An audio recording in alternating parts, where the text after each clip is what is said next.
उपेंद्र कुशवाहा का चेहरा नहीं पसंद था, कोई बात नहीं, कोई अति पिछड़ा समाज में से ही किसी को अगर उन्होंने अपने बाद के लिए तैयार कर लिया होता तो उपेंद्र कुशवाहा को कोई कठिनाई नहीं। जिंदाबाद जिंदाबाद जिस तूफान से किश्ती को निकाल कर लाने का काम हुआ था, उस किश्ती को फिर से नीतीश जी उसी तूफान में डालने की बात करने लगे। अगर उस तरफ बिहार चला गया तो सब लोगों की कुर्बानी बेकार चली जाएगी। नमस्कार, आप लाइव बिहार देख रहे हैं। मैं हूं राजमोहन तिवारी। राष्ट्रीय लोक जनता दल के गठन के बाद उपेंद्र कुशवाहा की विरासत बचाओ नमन यात्रा पिछले दिन 28 फरवरी से शुरू हो गई है और इस यात्रा में पहले पश्चिमी चंपारण, फिर पूर्वी चंपारण होते हुए आज उनकी यह यात्रा मुजफ्फरपुर जिले में भी पहुंची। देखिए, कारवां भी हम आपको दिखा रहे हैं किस प्रकार से उपेंद्र कुशवाहा का जो काफिला है वो गुजर रहा है। गाड़ियों की एक लंबी कतार आपको आज भी नजर आएगी। पिछले दिन भी हमने आपको दिखाया था किस प्रकार से उनके इस यात्रा में जो लोग हैं वो उमड़े हुए हैं, या कहिए उनके जो समर्थक हैं वो उनको सुनने भी पहुंच रहे हैं। और आज मोतिहारी में भी उनकी जनसभा हुई और उसके बाद जब वो मुजफ्फरपुर पहुंच रहे थे उस दौरान रास्ते में कई ऐसे जगह आए जहां पर रुक रुक कर उपेंद्र कुशवाहा ने लोगों का अभिवादन भी स्वीकार किया।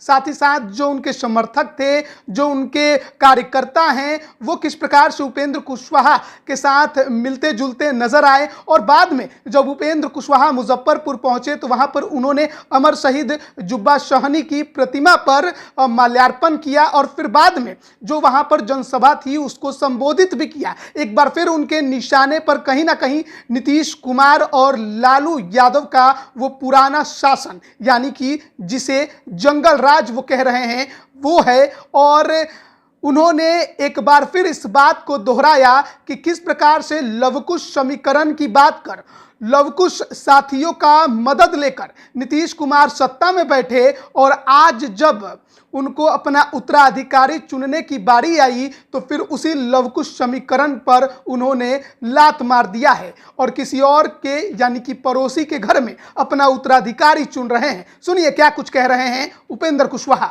समता पार्टी की जब शुरुआत हुई थी, आपको याद होगा, बिहार भर के लोगों को याद होगा कि शुरुआत में लव कुश संगठन, लव कुश सम्मेलन करते थे और उस रूप में एक नींव डाली गई लव कुश सम्मेलन करके।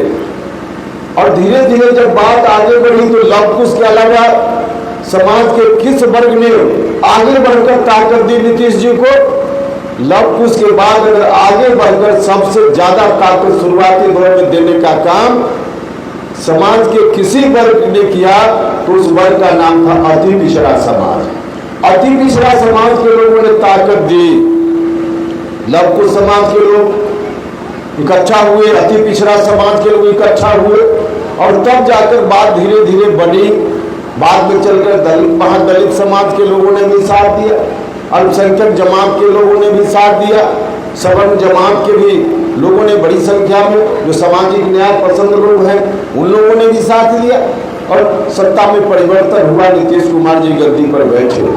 लेकिन शुरुआती दौर में जिसने ताकत दी, आज दुर्भाग्य इस बात का है कि नीतीश जी अब राजनीति के अंतिम पड़ाव पर हैं, लास्ट इनिंग खेल रहे हैं। यहाँ आकर नीतीश जी ने उन वर्गों को याद नहीं रखा जिन वर्ग के लोगों ने शुरुआती दौर में इनको ताकत देने का काम किया।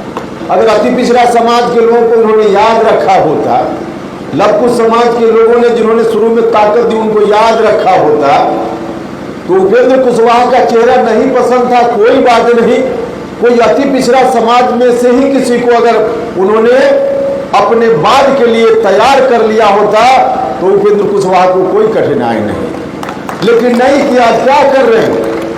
आज जब बारी आई है अंतिम इनिंग के बाद उनको तय करना है कि किसके हाथ में बिहार जाए, तो बड़ी मेहनत के बाद, कुर्बानी के बाद जिस तूफान से किश्ती को निकाल कर लाने का काम हुआ था, उस किश्ती को फिर से नीतीश जी उसी तूफान में डालने की बात करने लगे, उसी तरफ देने की बात करने लगे। भाई और मित्रों, अगर उस तरफ बिहार चला गया तो सब लोगों की कुर्बानी बेकार चली जाएगी। तो तेजस्वी यादव के नेतृत्व का विरोध करके जनता दल यूनाइटेड उपेंद्र कुशवाहा ने छोड़ दिया है और अब उन्होंने अपनी नई पार्टी बनाई है, नाम है राष्ट्रीय लोक जनता दल। इस पार्टी के वो राष्ट्रीय अध्यक्ष भी हैं और पिछले दिन से वो विरासत बचाओ नमन यात्रा पर निकले हुए हैं, जिनमें प्रथम चरण में उन्होंने कई जिलों का भ्रमण अभी कर लिया है। आज मुजफ्फरपुर पहुंचे हैं और आगे इसी तरह से सीतामढ़ी भी जाएंगे, फिर मधुबनी अररिया होते हुए छपरा सिवान घूमेंगे। प्रथम चरण की उनकी यात्रा और सिवान में ही संपन्न होगी 6 मार्च को। उसके बाद उनकी यात्रा का दूसरा चरण 15 मार्च से शुरू होगा राजधानी पटना से, जो कि 20 मार्च को अरवल में जाकर संपन्न होगा।